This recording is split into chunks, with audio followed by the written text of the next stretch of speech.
እና እንዲህ አይነት ሰው እኔ ለምን ኦሮሞ ላይ ጨከነ ብለህ ቢጠይቀኝ እኔ በጣም በሽተኛም ስለሆነ አናሊሲሳችን ከነባር የሆነ አናሊሲስ ወጣ ማለት አለብህ ለማለት ነው። አንዶ ዶክተር ሚልኬሳ ብልጽግና በፍጥነት እየፈራረሰ ነው የሚል ነገር አንስታል። እስቲ አንዳንድ ማሳያዎችን ከጠቀስን ነው በቅርቡ ምን ሰማቸው ዘረፋዎች ቁጥራቸው ያስደነግጣል።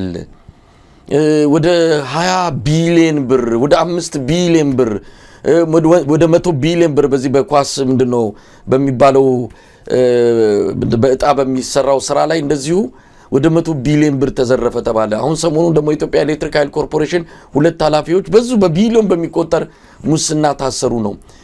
በጣም ለጆሮ የሚያም ነው። ይሄን እንግዲህ ብር የሚዘረፈው ከዚህ ከደሃ ህዝብ ነው። ልክ ካስክሬን ላይ ከፈን የማንሳት ያህል እኮ የሚቀፍ ነው። ከኢትዮጵያ ህዝብ ላይ ብር ወስደ ለራስ ጥቅምና ፍላጎት የምታወል መሆኑ በአሁን በአብይ አህመድ ዘመን በጣም በሚያስደነግጡ ቁጥሮች የተሞሉ ሙስናዎች ናቸው እየተፈጸሙ ያሉት። ምናልባት ይሄ ወዴት ሊወስደን ይችላል? ትንንሽ አሳዎች እየተያዙ ነው። ወደ ትልልቆቹ ይመጣል ወይ? ዘረፋው ቤተ መንግስት ድረስ ነው ያለው። እንደውም የሙስና ዋናው ቤት የጠቅላይ ሚኒስትሩ ጽህፈት ቤት ነው ይባላል። ስለዚህ ይሄ አካሄድ ወዴት ይወስደናል? አብዮት ልጇን ትበላለች። ብልጽግና የገዛ ባለስልጣናቱን በየሰልፍ ወደ እስር ቤት ያስገባል።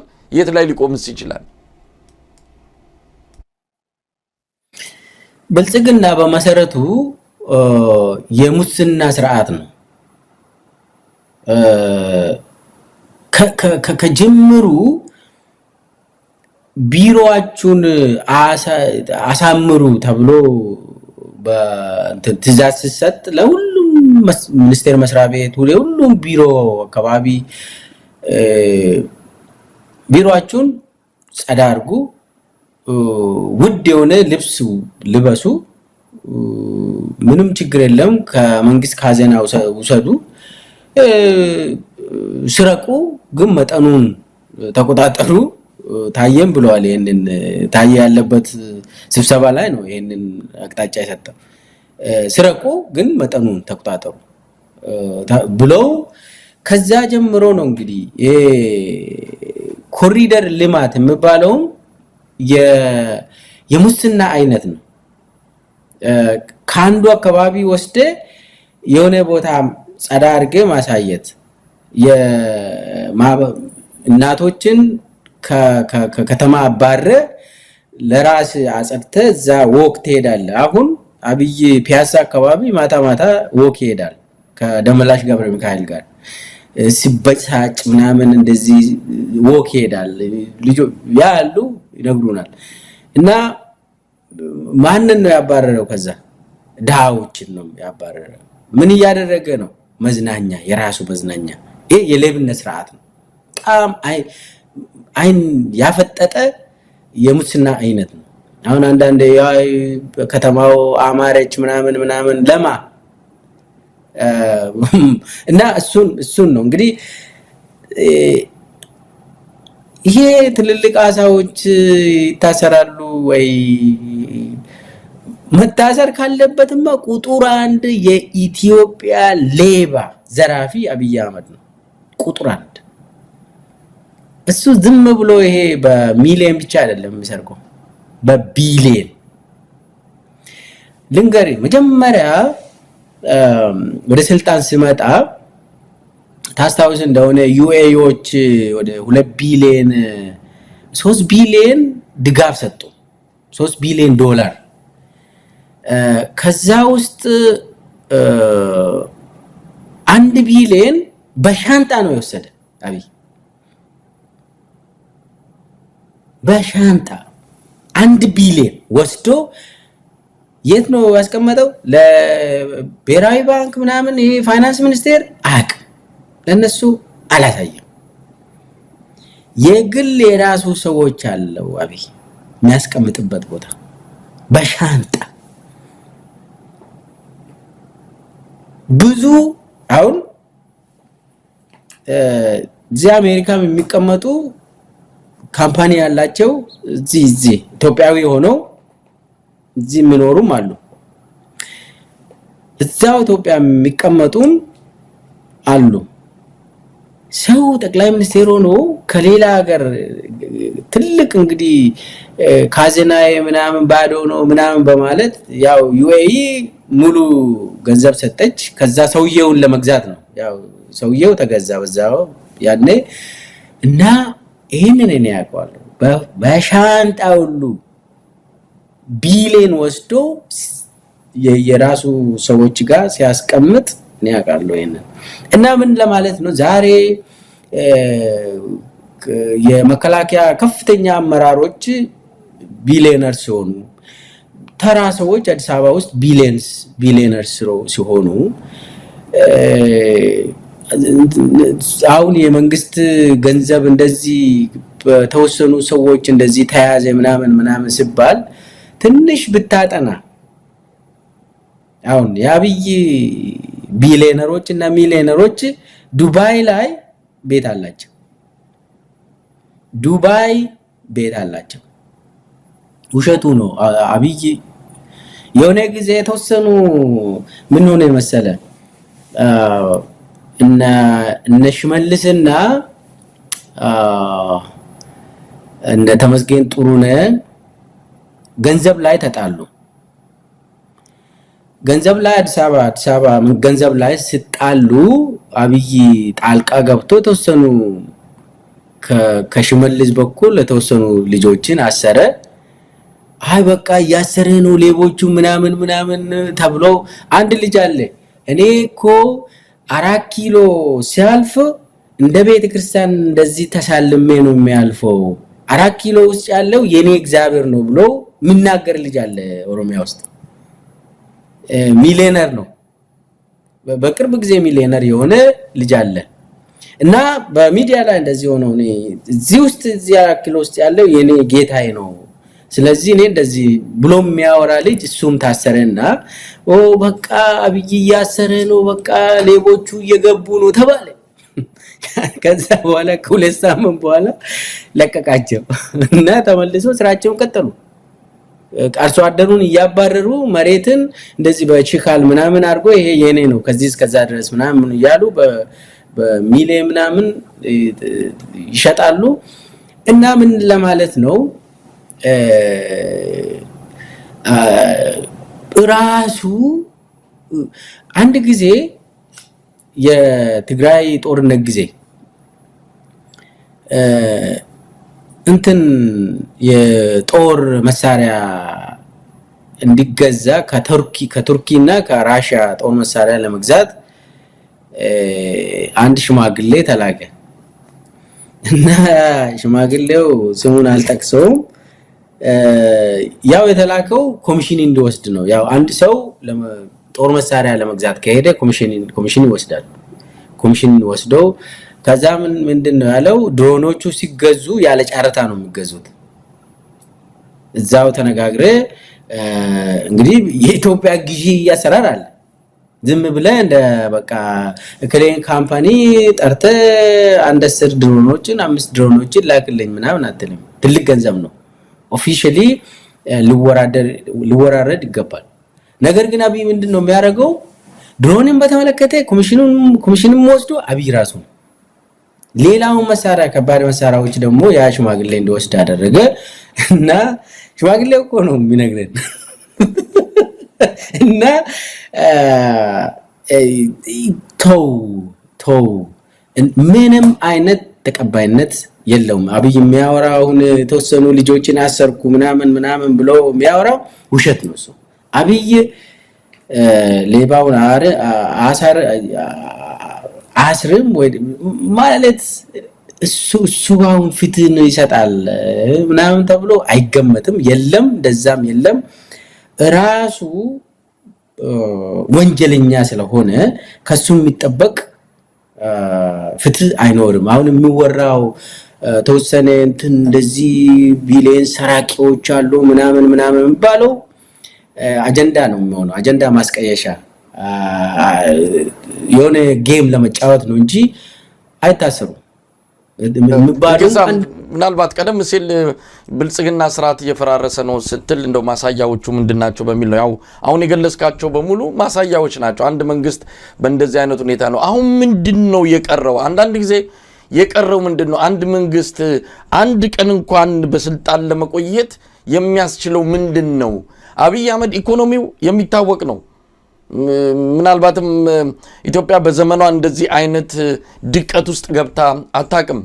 ስለዚህ ምንድነው የቀረው? አብይ አህመድ ለኢትዮጵያ ህዝብ ምንድነው የሰጠው? በስልጣን ሊያቆየው የሚያስችለው ምን በጎ ነገር አንድ ሊጠቀስ የሚችል ነገር አለ? ይልቅስ ሁሉም ነገር እየተበላሸ እየፈራረሰ ነው የመጣውና ታዲያ ለምን ቆየ? እስካሁንስ አብይ በስልጣን ላይ ቆየበት ተአምር ነው ምንድነው ልንል ምንችለው? ይኸውልህ አሁን አብይ ኢኮኖሚው ራሱ በጣም አብይን ሊበላ ነው ብለናል። ግን ደግሞ ምንድነው መሰለ ካልተዘጋጀ ዝም ብሎ አይሄድልም፣ እስከ መጨረሻ ይቀመጣል። እሱን የሚተካ ቡድን ጥምር ራሱን መዘጋጀት አለበት። የሚቀረው ብዙ ቡድኖች አሉ። እነሱ ተደራድሮ ይፋ ሲያደርጉ አብይ ቦታውን ትክክለኛ ሀገሩን ይነግረናል። በዛን ያኔ የሚቀረው አሁን ህዝቡ ተቃጥሎ ወደ ውጭ መውጣት ይፈልጋል። እንደዚህ አብዮት ምናምን ጫፍ ላይ ደርሷል። ነገር ግን መደራጀትና የተደራጀ ኃይል ያስፈልጋል። የሚረከብ ኃይል ያስፈልጋል። የሚተካ ኃይል ያስፈልጋል። ያ ኃይል ደግሞ ተስፋ ሰጥቶ ለማህበረሰቡ ደርሰናል ብለው ድርድር በአደባባይ ወጥተው አብረን ለምሳሌ ትግራይ ውስጥ የሚንቀሳቀሱ ሰዎች አሉ። አማራ ክልል ውስጥ የሚንቀሳቀሱ ኃይል አለ። ኦሮሚያ ውስጥ የሚንቀሳቀስ ኃይል አለ። የተለያዩ ቦታ የሚንቀሳቀስ ኃይል አለ። ይሄ በአደባባይ በኮንፊደንስ ድርድር አድርገው ሲሪየስሊ ለህዝብ መግለጽ አለባቸው። ያኔ የአብይ ቀን ያልቃል። አብይም ይሄንን ያውቃል። ሁሉንም ነገር ጨርሷል። ቅድም ያልከው ሁሉም ማህበረሰቡ ውስጥ አብይ የሚባል የለም። ስርዓቱም ወድቋል። እና አንዴ ይኸውልህ መንግስት የሚባል ጭንቅላታችን ውስጥ ነው ያለ መሳይ። አንዴ ማህበረሰቡ መንግስትን ከጭንቅላቱ ካወጣ በመሳሪያ በጠመንጃ መንግስትን መፍጠር አትችልም። መንግስት ኮንሰፕት ነው። መንግስት is an idea። በህሊናችን ውስጥ ምኖር በጭንቅላታችን ውስጥ ያለ መንግስት አለ፣ ህግ አለ ብለህ አምነህ መሄድ ነው ያለብህ፣ መቀበል አለብህ። ያ ሞቷል። ምንድነው የሚቀረው? ሌላ መንግስት አለ። ያ ተስፋ የሚሰጥ መንግስት አለ። ያ በአደባባይ እስካሁን በድፍረት ድርድር ተደርጎ በድፍረት እንዲህ አይነት ይዘንላችሁ እየመጣን ነው ተብሎ ሊነገር ይገባል። ይሄ ደግሞ ኢትዮጵያ ሰፊ ነች። ኢትዮጵያ ሰፊ ነው እና የአብይ ለምንድን ነው የሚቆየው? አዲስ የሚተካ አካል እስካልመጣ ድረስ አዲስ አበባ አይደለም እዛው ቤተመንግስት ውስጥ የቤተመንግስት መንግስት ሆኖ የቤተመንግስት አስተዳደር ሆኖ እዛውም ሊቆይ ይችላል። እንደ ሲሪያ ደማስቆ ውስጥ ለብዙ ዓመታት የቆየው ሰውዬ ነበር። የተደራጀ ኃይል ያስፈልጋል ለማለት ነው። ምንኪሳ እንግዲህ ብዙ ነገር ባነሳ ደስ ባለኝ። ሌላ ጊዜ እንመጣበታለን። አሁን የተለያዩ ወቅታዊ ጉዳዮች ስላሉ ወደሱ በቀጥታ አመራለሁ። እንደው ሰሞኑን የቲያትሩን እንዴት ተመለከትከው? ከዚህ በፊት በኦሮሚያ ክልል የጃልሰኝ ከኦሮሞ ነጻነት ሰራዊት ተገንጥሎ ሲመጣ ከፍተኛ የሆነ ሸብረብ ነበረ። በቃ በኦሮሚያ ክልል ከዚህ በኋላ የጥይት ድምጽ አይሰማም ከሚሉ መገለጫዎች ጋር ብዙ ነገሮች ተባሉ። ነገር ግን የበለጠ እንደውም የኦሮሞ ነጻነት ሰራዊት ግዛቱን እያስፋፋ አድማሱን እያሰፋ የስርዓቱን ባለስልጣናት እያፈነ ቁልፍ የሆኑ ወታደራዊና ፖለቲካዊ ቦታዎችን እየመታ እያጠቃ ቀጠለ። አሁን ጭራሽ ሰሞኑን እንደሰማነው ከሆነ ከጃልሰኝ ጋር የመጡት በሙሉ ታስረዋል፣ ወይ ተገለዋል፣ ወይ ተመልሰው ጫካ ገብተዋል። የቀሩት 2-3 አይሆንም ጃልሰኝን ጨምሮ። አሁን ደግሞ ይሄን አይነት ድራማ በጣም ደግሞ ቀሽም በሆነ መልኩ የጃልሰኝ እንኳን በተወሰነ ደረጃ የሆኑ ሰዎች አብረውት መጥተዋል። አሁን ግን አንድ ግለሰብ ጋር የአፍሪካ ህብረት የኢጋድ ይሄ ሁሉ ግርግር ተፈጥሮ እውነት ለመናገር ብዙ ተቋማት መንግስትስ አንደኛውን ማንነቱ መለመላው የታወቀ ተገላልጦ የታወቀ ስለሆነ ስለ አብይ አህመድ አገዛዝ ብዙም ልናነሳ አንችልም። ግን ተቋማቱ ኢጋድ የአፍሪካ ህብረት በዚህ አይነት ቲያትር ውስጥ በዚህ አይነት የአብይ አህመድ ቁማር ውስጥ ገብተው ማዳመቃቸው እጅግ የሚያሳዝን ነው ማለት ይቻላል። ምናልባት በእኔ መልኩ ተረድተው ከሆነ እንደው ሐሳብን ልጋራ በሚል ነው ይህንን ያነሳሁት። የተለየም ሐሳብ ካለ ልታካፍልን ትችላለህ። መልካም። እኔ ሳቅኩኝ መጀመሪያ ዜናውን ሳነብና ሲያው በጣም የሚያስቅ ድራማ እንኳን አይሆንም። ለምን መሰለ አንድ ሰው እና የሱ ጓደኛ ይሁን አንድ ሰው ባል አልታየም። እሱም አንድ ሰው በግሉ የተባረረ በስነ ምግባር ከሌላው እንትኑ ወንድሞቹ የተባረረ ሰው አቀባበል ተደረገለት ምናምን ሲባል ፊቱን አየው። እንዴት ነው ጫካ ሰው ይመስላል ወይ መጀመሪያ ጫካ ውስጥ የነበረ ሰው ይመስላል ወይ ብዬ ትንሽ የራሴን እንትን ወሰድኩኝ። ከዛ በኋላ ጋጋታው ሳይ ምንድነው ይሄ ምስጥሩ ብዬ ራሴን ጠየቅኩኝ። አንደኛ የሚያሳየው ይህ ስርዓት መውደቁን ነው የሚያሳየው። ይኸውልህ ተስፋ የቆረጠ እና በአንድ ሰው እንደው 50 ፋኖን ቢያገኝ አገሪቷ አትፈርስ የሆነ እንደ ክሬዚ ነው የሚሆነው። ገብቷል? 50 እንኳን ቢያገኝ አንድ ሰው አገኘው ብሎ አገር በቀውጢ ተደርጎ አፍሪካ ዩኒየን ኢጋድ ምናምን አንድ ሰው የተባረረ ሰው ይሄ ምንድነው? አብይ ተስፋ ቆርጧል እንዲመለሱ ምናምን የሆነ ብቻ እኔ መንግስት አይደለም ይሄ አብይ ይሄ ስርዓት መንግስት መሆን አይችልም። ሲጀመር ኔጎሺዬሽን ማለት ምን ማለት ነው? ኔጎሺዬሽን እኮ ሰጥቶ መቀበል ነው አይደል? ሰጥቶ መቀበል ሲሆን የሆነ አብይ መተው ያለበት አለ፣ የገባ ሰው ደግሞ መተው ያለበት አለ፣ መቀበል ያለበት አለ።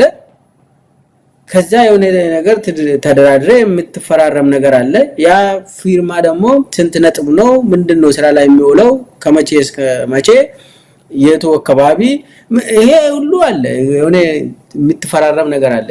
ሰውዬው እጅ ሰጠ ከሆነ እጅ ሰጠ በቃ አለቀ። ለምንድነው ሰምታላውን ድርድር ተደረገ ወይ የሆነ ስራ ላይ የሚውል ነገር የተጻፈና ማለት እንደዚህ የሆነ አፍሪካ ዩኒየን እና ኢጋድ እዛ ከሄዱ ድርድር አለ ብለህ ነው የምትጠብቀው አይደል? የኔ ነገር ተጽፎ